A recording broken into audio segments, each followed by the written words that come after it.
The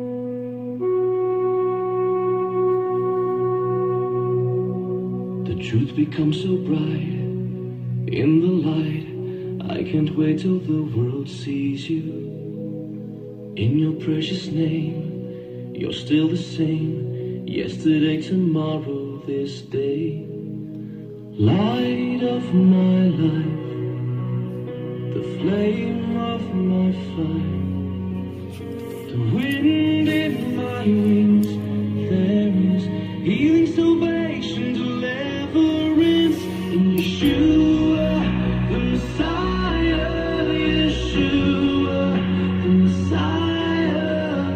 Honor in the King of Kings, Creator, God of everything. Yeshua is the Messiah. Yeshua, the Messiah. Anointed one to be the King, Creator, God of everything. Amen. Declaring Yes, it's that time again. What time, you ask? It's for 2 short time, meaning it's Sunday around 6:30 p.m. in South Africa. And welcome to each and everyone from myself, Dr. Aubrey Burger of Jesus Christ Reformation Ministration and Theological Seminary, or in short, JCRMTS. From wherever you are listening from around the globe, on Joy Gospel Radio, from our live studio in Vaaloever van the Bouwpark, Gauteng. And don't forget about the communion at the end of the program. Most of you listeners would like to interact with myself. You can do so on the studio's international WhatsApp number +27 79 678 0510. I just want to do one clarification this morning. Today is Sunday. Today is the Sunday for us on our calendar. But as a matter of fact, Jesus already risen over 48 hours ago already. If we go and we look at the original calendar, the Jewish calendar. Because if we read in Matthew 28 verse 1 to 6, and I just want to share it quickly with you. It tells us in the end of a Sabbath. Now, the end of that Sabbath was the regular weekly Sabbath, which was early Saturday.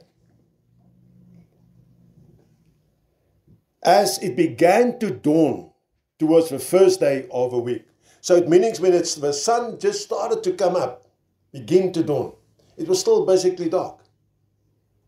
So Saturday morning, as we know, our Saturday morning, that is the morning where Jesus actually was resurrected and got up out of a grave. Because it says that came Mary Magdalene and the other Mary to see the sepulchre. And behold, there was great earthquake, for the angel of the Lord descended from heaven, and came and rolled back the stone from the door, and sat upon it. His countenance was like lightning, and the raiment white as snow. And for him to keep the keepers, that means the guards, that shake and became as dead men. Now, well, they were not dead, they were just only put in a type of a stupor coma. And the angel answered and said unto the woman, do not fear, for I know that you seek Jesus, which was crucified. He is not here, for he is risen, as he said. Come and see the place where the Lord lay, and go quickly and tell his disciples that he has risen from the dead. And behold, he goes before you in Galilee. Where shall you see him? So just to put it into perspective this morning, the angel came down and he rolled away the stone what was in front of the grave. Jesus has already risen when Mary and them came there. He was already out of the grave. So he opened it up and to tell them and said to them, come and have a look. Jesus had already arisen. So a lot of people is under the impression that Jesus arose when it was already nice and daylight and the sun was shining and so forth. And we actually a lot of people misread these verses.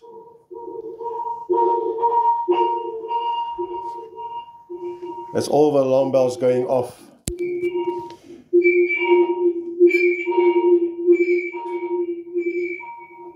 So we should start to get this, all of us in context. I believe personally that we should, when we celebrate it, I know a lot of scholars disagree with me. We said it happened, we should just still celebrate it. But we should celebrate it as near as the truth as per Scripture, as it puts it out to us. But the fact is, Jesus is alive. He's already rose out of a death. And over 2,000 years at this time, he was already reunited and dwelt between the disciples. So yeah, from that point on, beloveds, I want to talk to you about something completely different today. And we got to rewind the whole process before Jesus was actually put onto a cross,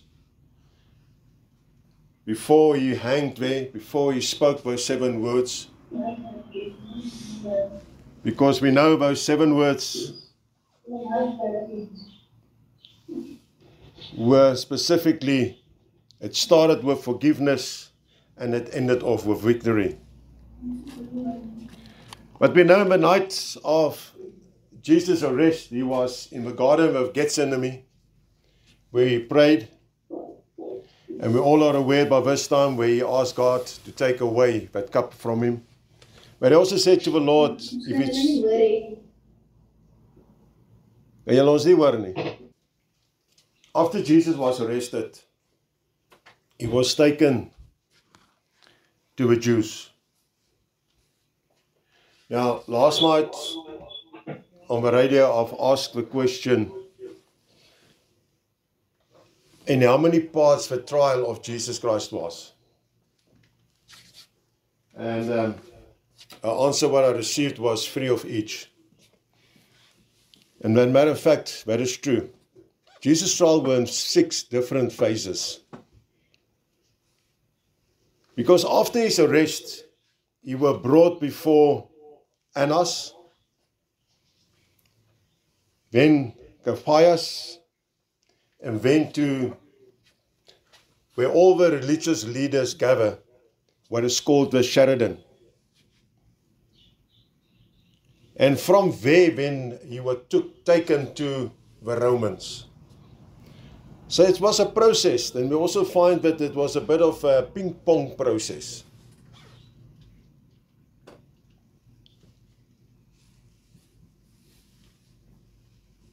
First of all, Jesus was tried before Annas. Now, who was Annas?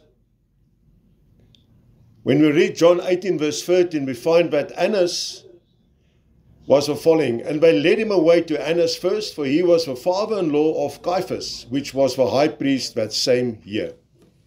Now, Annas used to be the high priest, and Caiaphas took over from him. And he was also his father-in-law. John 18:19-24, the high priest then asked Jesus of his disciples and of his doctrine. Jesus answered him, I spoke openly to the world. I even taught in the synagogues and in the temple. Wherever the Jews resort and in secrets have I said nothing. Why ask thou me, and then which hear me, what I said unto them? Behold, they know that I said. And when he had thus spoken, one of the officers which stood by struck Jesus with the palm of his hand, saying, Answer thou the high priest. So Jesus answered him, If I have spoken evil, bear witness of the evil. But if well, why smitten thou me? Now Annas had sent him bound to Caiaphas, the high priest. So while he was in front of Annas, he will ask these questions, and Jesus answered him straightforward. He said, if I've done anything wrong, if I've done any evil, whatever,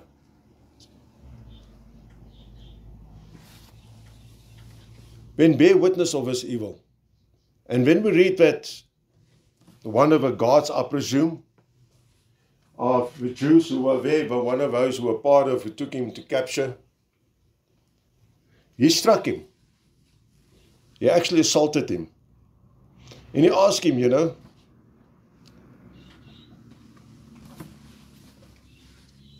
why? Actually, it comes down, he wanted to know why was Jesus so arrogant? Because Jesus originally first just kept quiet. Now, Anna said, okay, fine. I'm not going to get anything out of this guy because I don't think at that time they had this waterboarding things about to take people and to get the truth out of him. He said, okay, right, I'm going to send him now to Caiaphas. So they put him in chains and they took him off to Caiaphas, who were now the current high priest. Now, if we look in scripture, we will find that Caiaphas was not a very good person. He was one of those who believed in him and himself. That is what he believed in. That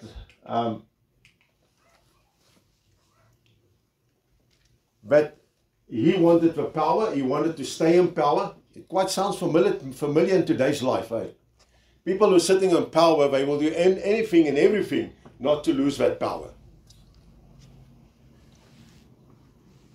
Now Caiaphas, he was the one who gave counsel to the Jews. In John 18:14, we read the following. It says that, now Caiaphas was he which gave counsel to the Jews that was expedite that one man should die for the people. Now, Caiaphas was one of these people listened to him. What he says goes.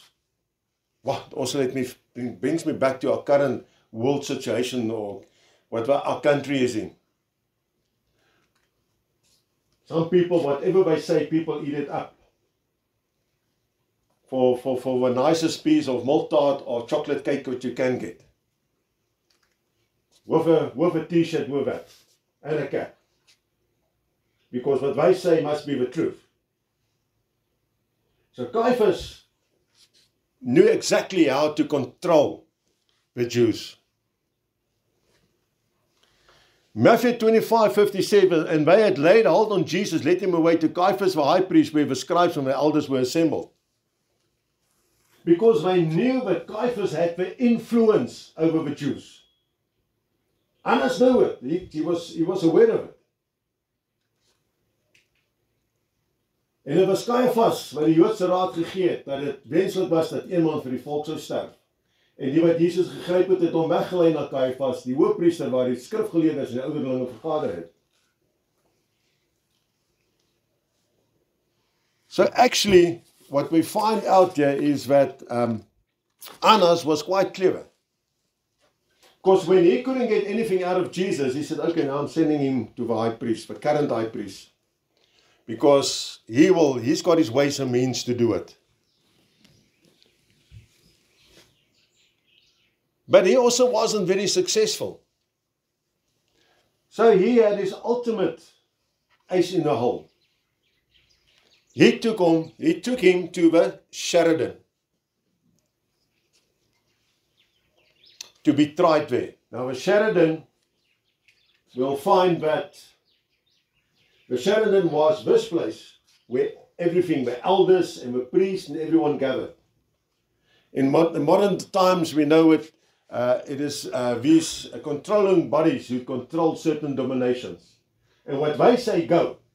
If they don't like what you say in front of, from a pulpit, then it's so. And then they will put you on a censor and they will fire you or whatever. Now obviously Caiaphas was in charge of him. Now, they charged Jesus there with exaltatical trial and with blasphemy. And when we read in Matthew 26, verse 59 to 63, now a chief priest and elders and all the council sought false witness against Jesus to put him to death. You see, they were looking for people to come forward as witnesses, but false testimony, because there was nobody who had anything against Jesus. So they had to make up stories. And in modern society, you know, it's still practiced today. People will make up false things against humanity, against somebody if they don't like them. We read in newspapers and social media these days of people who sat behind bars for 20, 30, 40 years. And when the truth comes out to say that this person has been not guilty all his life. He was innocent. But the testimonies against this person was falsified. But they lost all those years in their lives. Jesus lost more. He lost his life. Because why did they want these false witnesses? Because they wanted Jesus to put to death. Caiaphas wanted Jesus to die. But they found none. Though many false witnesses came, yet found they none. Many came forward, but they couldn't find one, what was credible. When it tells us at last came two false witnesses and said, this fellow said. The first one came and said, you know, this guy, this fellow. And that means he pointed to Jesus. He said, I am able to destroy the temple of God and build it in 3 days. And he was physically meaning and speaking about the physical temple that were built at that stage. The temple that they used for worship. He said, this man said he will break this place down and he will rebuild it in 3 days. Wow. Then the high priest arose, because Jesus kept quiet, and said unto him, answer thou nothing. What is it with these witnesses against thee? But Jesus held his peace. And the high priest answered and said unto him, I adjure thee by the living God, that thou tell us whether thou be the Christ, the Son of God. You see, and now, here comes Caiaphas, and he says to him, now, I actually dare you. That's not just this I do, I just translate to my own words. I actually dare you, right? By the one and only living God. Because remember, they acknowledge God as God. Tell us if you are the Christ, the Son of God. What has been prophesied since the Old Testament times. Jesus kept quiet.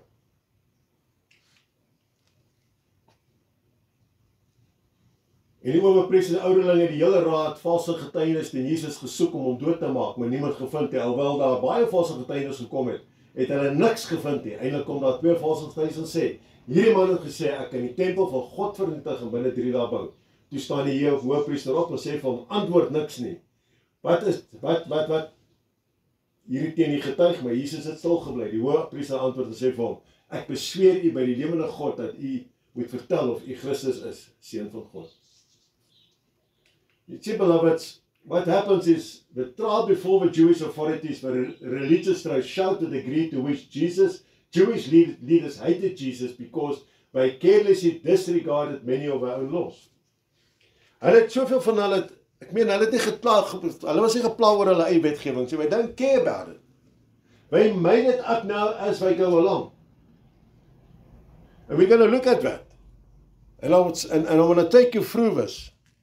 Because there are so many irregularities involved in these strides from a perspective of the Jewish laws. I think if they had those days an appeal court and a constitutional court, Jesus would have walked free.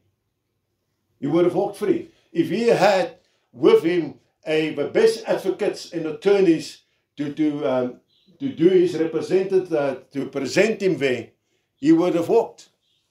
Absolutely. But they didn't do that. They used all the shortcuts they could. First of all, if we look at it, you will find that during a festive time, and remember now this was part of it, Passover, the Pascha, no trials were supposed to be held. None at all. Shouldn't be trials at all. It should wait till after these festivals were finished. But a trial will help. They put Jesus on trial. Each member of a court was to vote individually to convict or acquit. But Jesus was convicted by acclamation. Jesus was convicted. I mean, even before he stood before me, he was already found guilty by everyone. And believe me, Caiaphas made sure of it. Because he had the influence on that.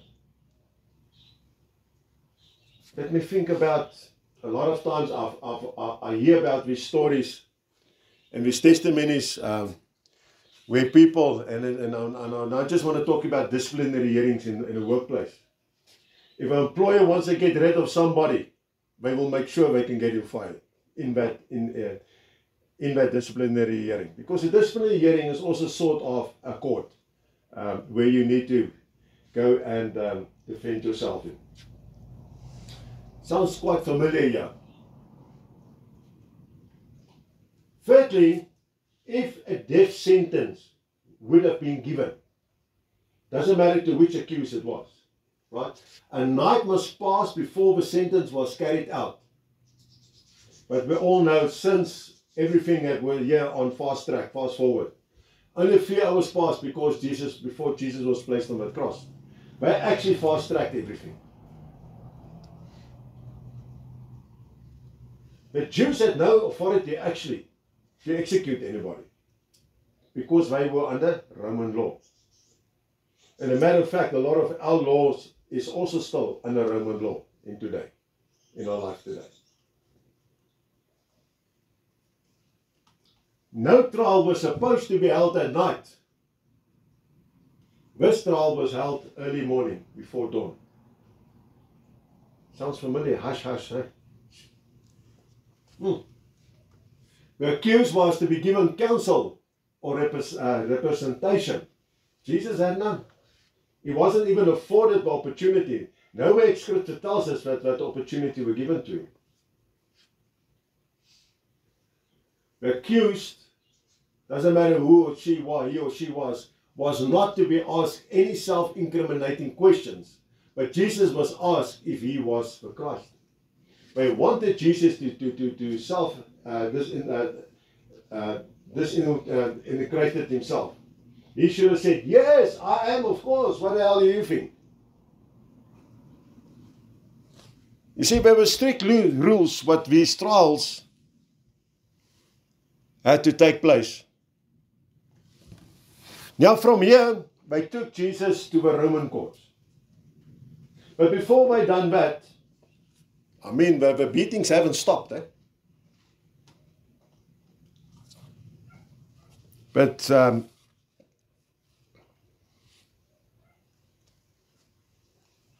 they still assaulted Jesus, his own people, the Jews. Now they take him to Romans. They had enough. They've made up their mind. They want to get rid of him. And now they know we need to go to the next step. And this is taken to that through the authorities of the Romans. And then we will now go and insist that you need to be killed.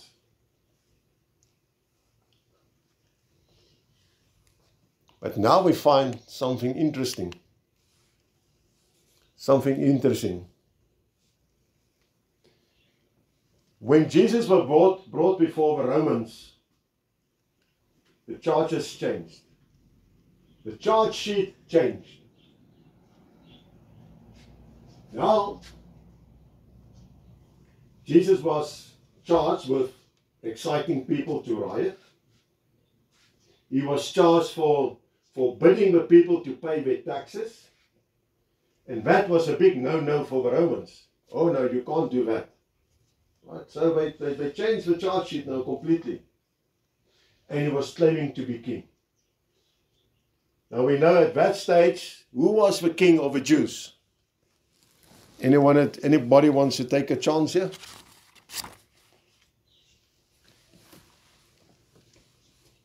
King Herod was the king of the Jews at that stage. So they bring all these new false charges, new false accusations against God, against Jesus.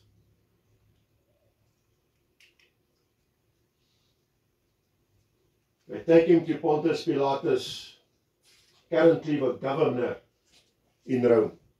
Now at that stage, Pontius Pilatus was on his way out. He was on his way back to Rome. His mission there was finished. He was recalled. There was much higher, bigger things waiting for him there in Rome. I mean, he even had his eye on to become the next Caesar.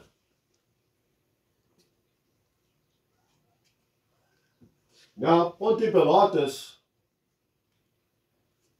also now knew that, okay, now we bring this guy before me, I need to do my diligence duty, but it's also going to be my last diligence duty there in Jerusalem. But we read in John 18:23, Jesus answered him, if I have spoken evil, be a witness of evil, but if well, why smitten by me? You see, that is what Jesus said to, just to rewind, when before you were taken there to Pontius Pilatus, when he was assaulted by the Jews, after there by the Sheridan, when they decided to transfer him over there.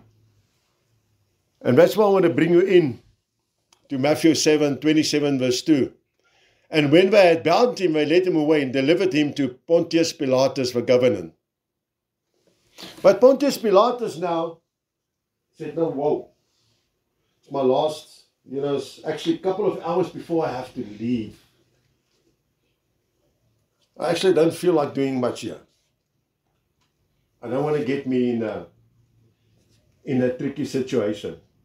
Now, those of us who knows, and I believe each and every one of you, what happened in the household of Pontius Pilatus, his wife was a follower of Jesus.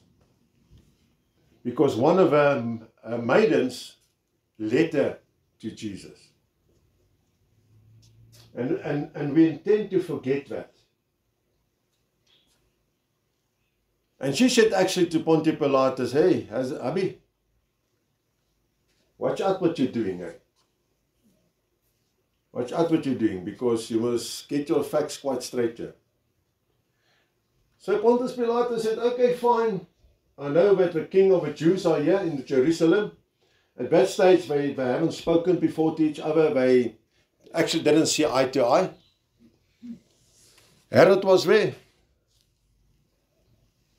We find in Luke 23:7, and as soon as he knew that he belongs unto Herod's jurisdiction, he sent him to Herod, who himself also was at Jerusalem at the time. As he heard Herod was there, he said, okay, no, wait. They got their own king here, I'm going to send him there. He sent him to Herod. Let he deal with it. You see, nobody actually wanted to take responsibility. Ananias sent him to Caiaphas. Caiaphas sent him to the Sheridan. Now they sent him to Pontius Pilatus. Pontius Pilatus now sent him to Herod. But it doesn't stop there. We found when he was there at Herod that Jesus was ridiculed. But Herod wanted to avoid political liability. He wanted to avoid political liability. He didn't want to, because he knew Jesus had a following. So he didn't want that following to turn against him. Because it was easier for them to turn against him than to turn against the Romans. So what does he do?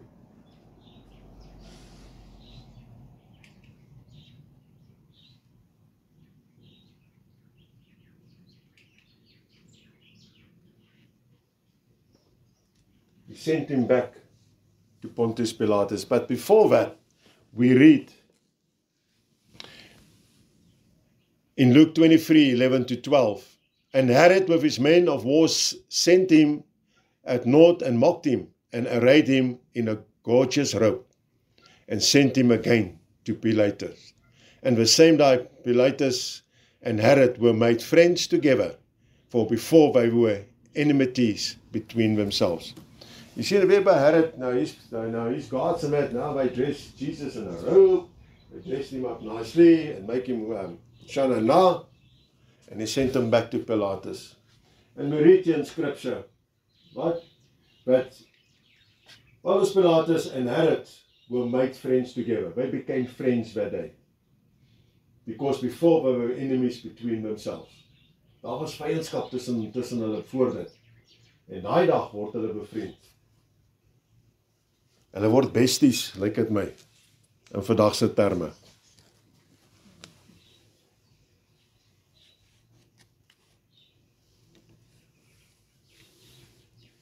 Now, what does Pilatus do now? Now it's back again. You see, this ping-pong game carried on. And somewhere along the line, somebody is going to have to hit that ping-pong ball off a table so that nobody can shift it back. And here it came to the point where Pilatus couldn't get in time to that ball to hit it back.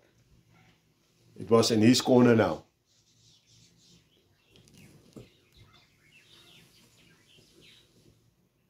Now Pilatus comes and he calls everyone together. We read in Luke 23:30, and Pilatus, when he had called together the chief priests and the rulers and the people. Now he called them all together. He says still, he doesn't want to take sole responsibility. And we all know that in the end of this complete trial, after the sentence was delivered, he washed his hand and he said he's washed his hand in. Anybody? Was sy hande in onskuld?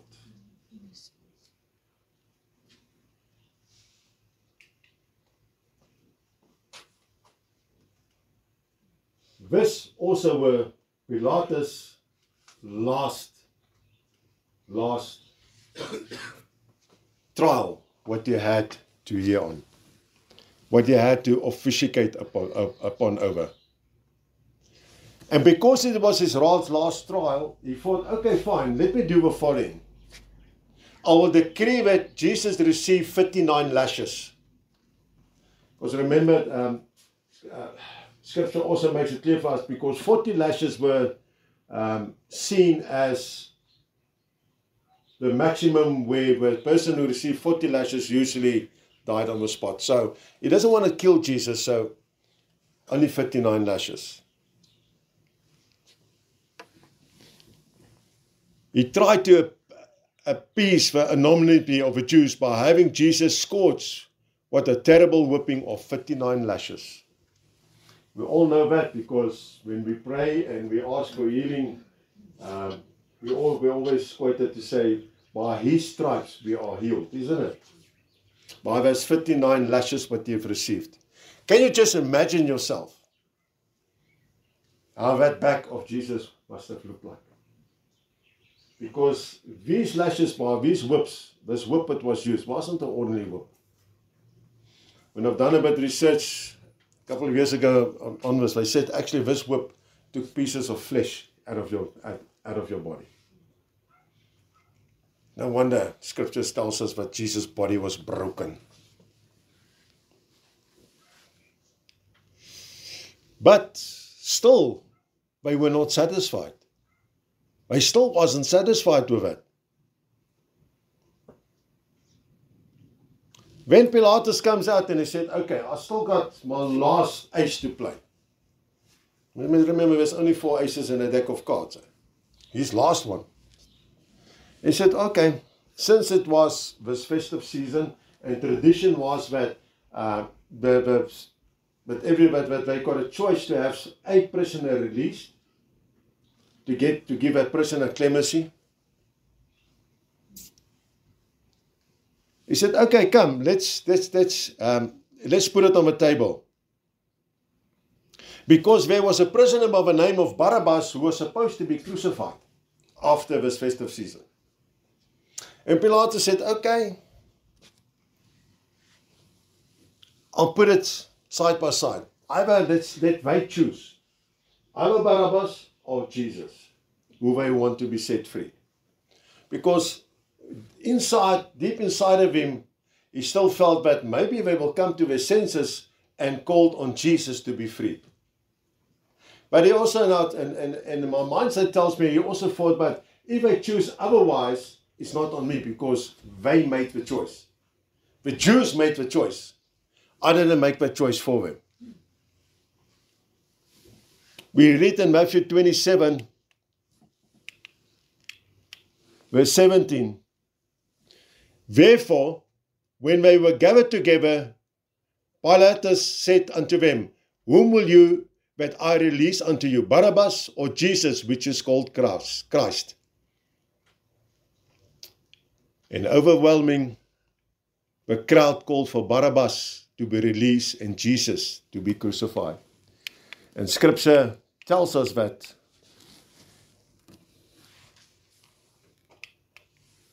in Matthew 27:26, when released by Barabbas unto them, and when he had scourged Jesus, he delivered him to be crucified. When you go look at the movies that they make about this,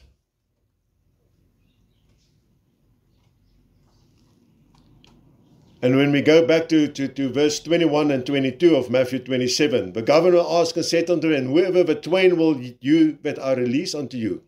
They said, Barabbas. Pilatus said unto them, what shall I do then with Jesus, which is called Christ? And they all said to him in one voice, let him be crucified. Let him be crucified. Release Barabbas, let him be crucified. Scripture tells us that Barabbas was one of the baddest of the baddest. Because in Luke 23:25, it says, and he released unto him that for sedition and murder was cast into prison, whom they had desired, but he delivered Jesus to their will.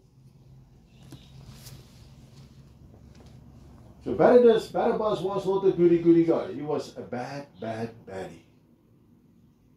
And they desired Jesus to be crucified. Scripture tells us Pontius Pilatus gave into their will, and he gave him over to them. So obviously, the trials that Jesus Christ endured was nothing else but a mockery. And I want to say the ultimate mockery of justice, whatever happened in this world. But that had to happen. It did have to happen. Otherwise, prophecy would never have been fulfilled. Never ever.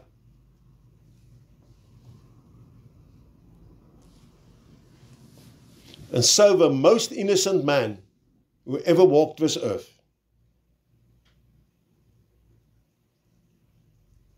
was found guilty of crimes what he never committed. And he was sentenced to death by crucifixion for it.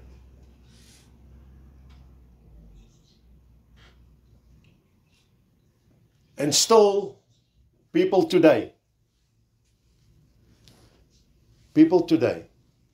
are still ungrateful for that. Because you still get humanity, and there's millions of them who still makes a mockery of it.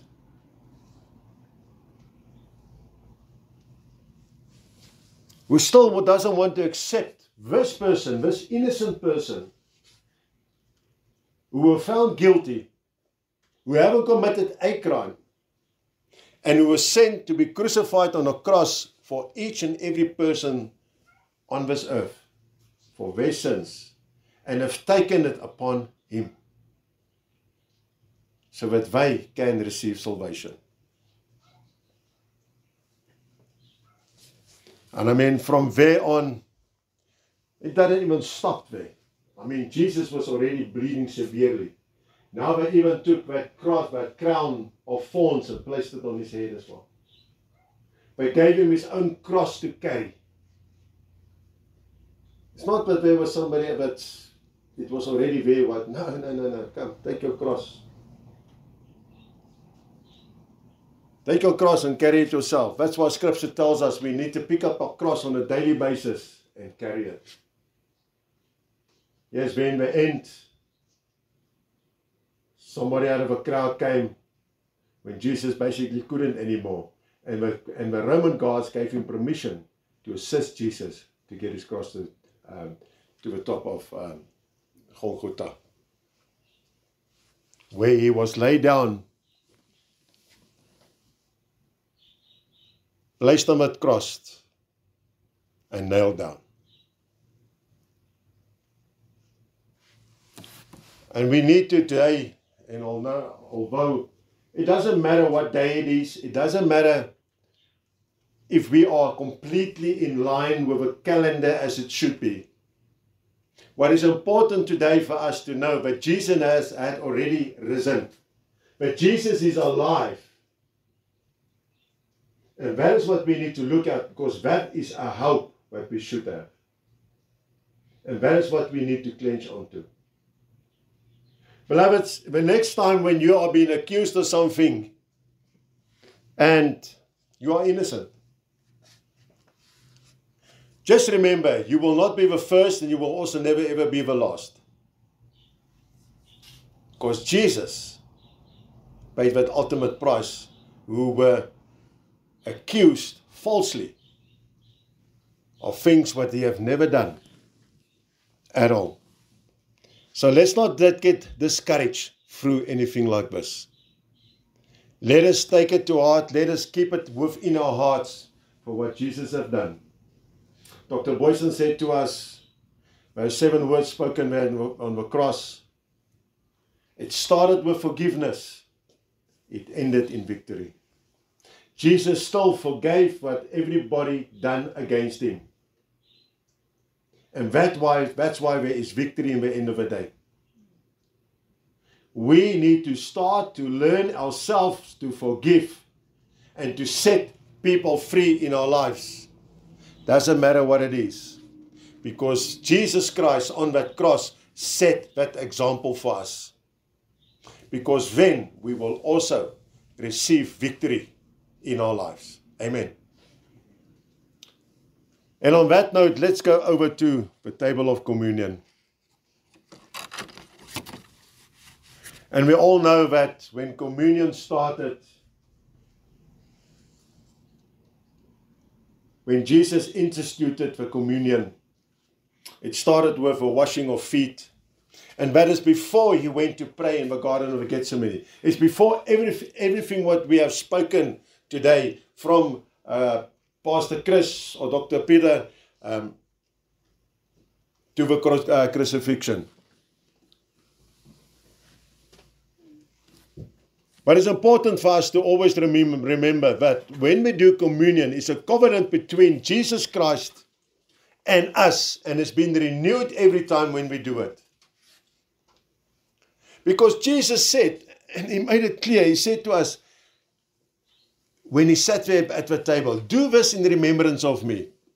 So every time when we sit at the table, hence it's here, Blackman, PE, or wherever, if it's only on a day where we gather together, or when you are doing it at your own home, every day of your life, that you do it in remembrance of Jesus Christ.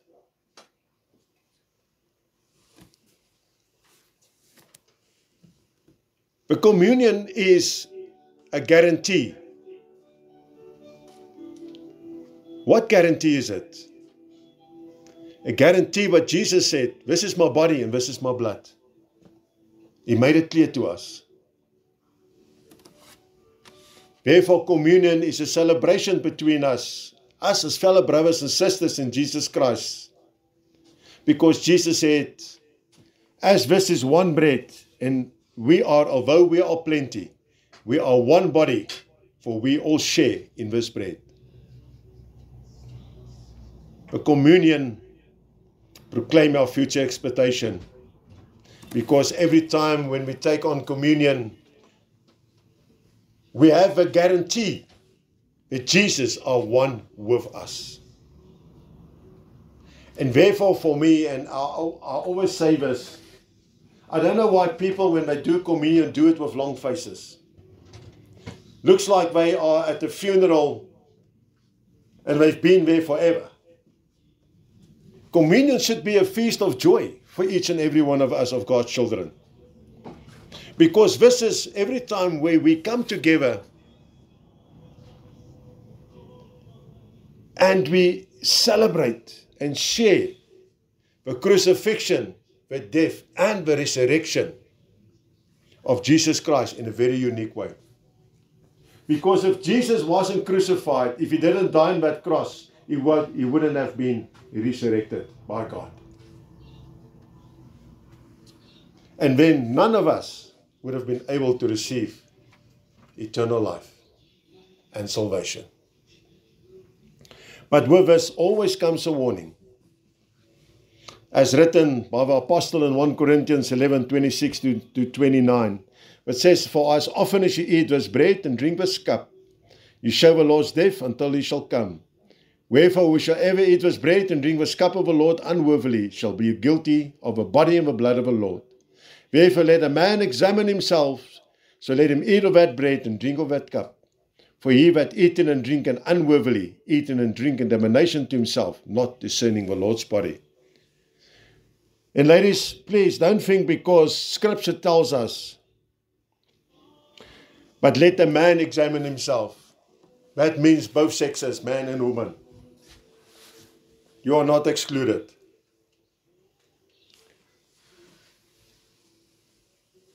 Beloveds, the bread that we break today,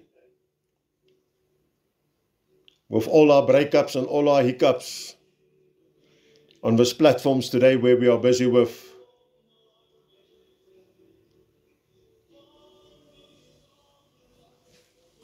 when we take up the bread,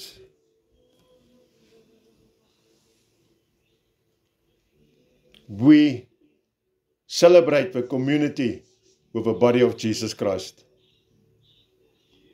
I want you, when you take it up now to eat it,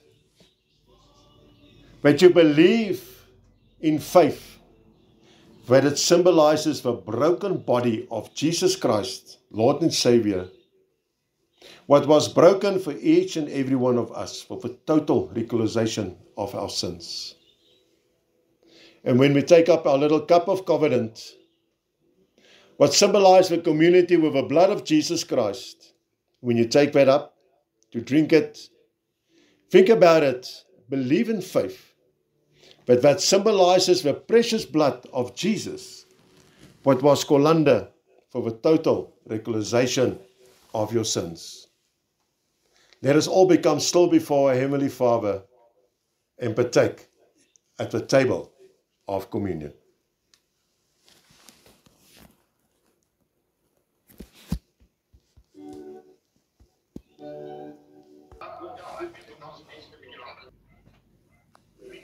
Amen, amen, amen.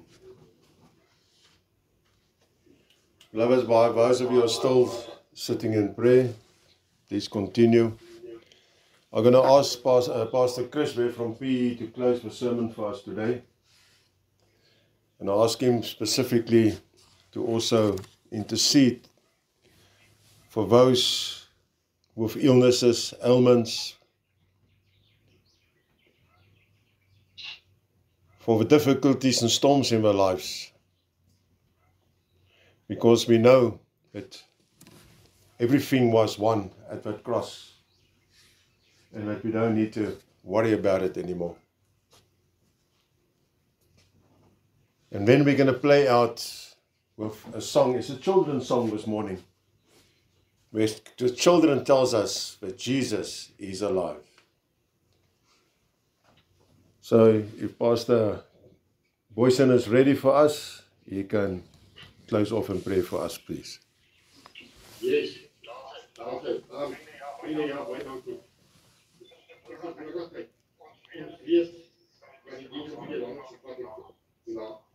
Maar weet jy, as ons vat, Jesus het 3 keer aan die kruis gehang vir gesterf het. Jesus se kruis op geslaan en gespot en seer gemaak. Hoeveel meer in die voor die kruis, weet jy, kan ons regtig plaas ons. Vir 'n bietjie langer in sy woning by mekaar kom. Om ons onder, reg. Dankie, en dit wat hy vir ons gedoen. Ons die ewigheid te begin. Kom ons kyk oor soos. O allerheiligste almagtige koning van alle kings, Jahwe, Here ons Vader, baie dankie, Here, vir die dag wat ons reg kon fees vier. Vir die dag dat ons kan weet wat ons weet. Ons verlosser leef. Hy het opgestaan. Hy is nie meer in daai graf. En hy het vir ons die pad oopgemaak, Here, om die ewigheid in te gaan, die ewigheid saam met U. Here Jesus, hoe kan ons as mens, met ons mense tonge u ooit na ware dankie sê, loof en prys vir dit wat u vir ons aan die kruis gedoen het. Net aan die kruis, maar plat na die kruis. Jesus, dankie dat u alles op u self gevat het, om ons reinig te maak, ons skoon te maak, om ons te kom oor, te kom tot vir u koninkryk. Heilige God, ek kom dan ook so en ek vra, Here, wees saam met die wat siek is, wees saam met die wat vermoeid is, belas het, Here, wees saam met die wat aan enige verslawing of enige iets ly. Ja, Here, rol vir hulle na die klip weg, na die klip, na die ewige lewe, die klip na lewe, die klip na genesing, na die klip na werk, die klip vir wat ook al hulle liggaam en siel aantas en aanval en en dat wil net op die verkeerde pad is. Here my God, ek vra u Here dat hy lig sal omkom, dat hy klip weggerol sal word, dat Jesus sal uitkom, of ingaan in daardie harte, en daardeur genesing, oorspoed, vrede, vreugde, en alles wat mooi is, kan leef, kan ervaar, en o heilige God, dat al die eer, al die seën, alles komt u toe. En ons bid en ons praat u daarvoor, en die grootste naam wat ek ken, dit is Yeshua Mashiach. Amen. Amen. Vriende, mag die genade van ons Here Jesus Christus, en die liefde van God die Vader, en die gemeenskap van die Heilige Gees, met julle elkeen wees. Shalom. Shalom. Thank you very much, Pastor Boyson. And we say thank you very much to Dr. Boyson in Brakpan as well. We'll speak to you guys a bit later. But yes, let us all stand up and let's end off with our last praise and worship song for this morning.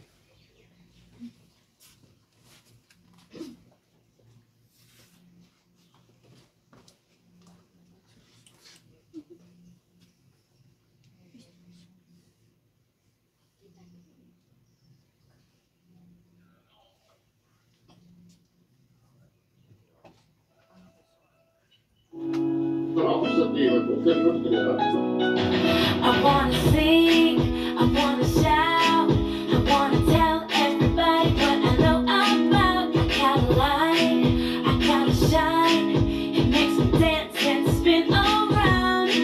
I'm so excited, I just can't hide it, I cannot keep it to myself. I'm so excited, I just can't hide it, I cannot keep it to myself. So I throw my hands up and wave them side to side. I throw my hands up and give you a high five. I throw my hands up and wave them side to side. I throw my hands up and give you a high five. 'Cause Jesus is alive. Jesus is alive. Jesus is alive. Jesus is alive. I wanna sing, I wanna shout, I wanna tell everybody what I know about. I gotta light, I gotta shine, it makes me dance and spin around. I'm so excited, I just can't hide it, I cannot keep it to myself. I'm so excited, I just can't hide it, I cannot keep it to myself. So I throw my hands up and wave them side to side. I throw my hands up and give you a high five. I throw my hands up and wave them side to side. I throw my hands up and give you a high five. 'Cause Jesus is alive. I know that Jesus is alive. Jesus is alive. We're singing Jesus is alive. Jesus is alive. I know that Jesus is alive.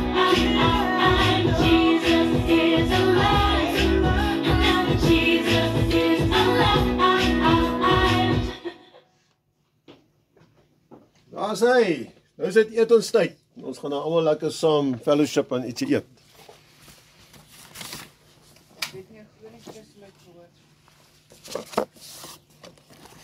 Ja, want die eerste keer ons hierdie grimmels uitgesort kry.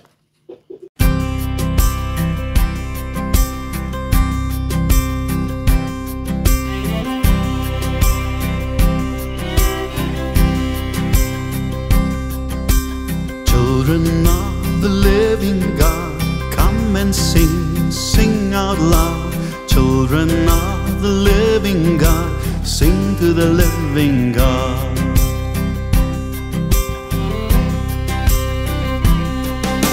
Sing of the wonders He has made, bird in flight, falling rain. Sing of the wonders He has made, sing to the living God. How He loves us with great love, He who sits enthroned above. For our lives He spilled His blood, sent the Spirit like a flood.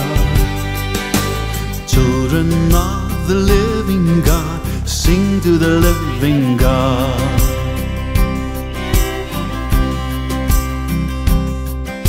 Sing of His gentle healing hands, how they found the lowliest man. Sing of His gentle healing hands, sing to the living God.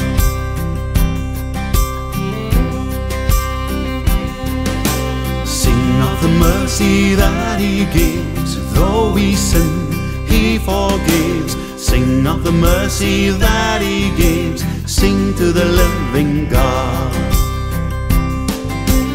How He loves us with great love, He who sits enthroned above. For our lives He spilled His blood, sent the Spirit like a flood. Children of the living God, sing to the living God.